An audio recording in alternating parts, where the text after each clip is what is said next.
Hey everybody, and welcome back to our channel. In today's video, we are going to show you how to blur background here in Adobe Express. Let's begin. Now, the first thing that you need to do is to log in using your credentials. If this is your first time in Adobe, I want you to click the sign up option. And from here, just follow the on-screen instructions and you're good to go. Blurring the background here in Adobe Express is a simple process that can help your subject or text stand out more clearly. Now, once you are logged into your account, I want you to hover to the project or design that you're working. In my case, I'm going to be choosing the start from your content so I can upload and edit my own images, videos, and PDFs. But if you want, you can start from templates right here.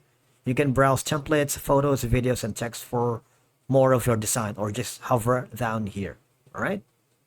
I'm going to start with this specific base design and I'm going to add a new one. Now, for example, we're going to add a media right here.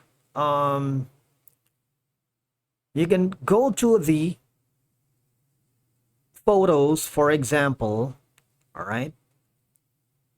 Maybe I'm going to be choosing this kind of flat lace right here. All right. I'm going to extend it all the way through. And I'm going to add a text, for example, this one right here. So for me to be able to make the background blur, right, I'm just going to choose a different color for now. Click the background right here on the back side, or at the back. There should be an option that says opacity. Right?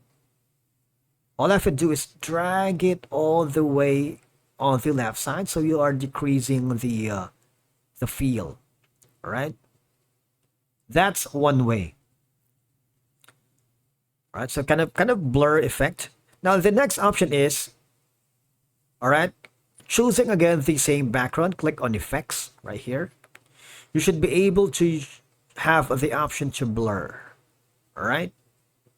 Now, if you can't find the blur effect here on your canvas, that means you are on the free trial, obviously, and you need to upgrade to the premium, wherein you can have the option to blur the image here in Canva. All right, but the last option is going to be using the opacity. All right, just click on it and drag the opacity right here.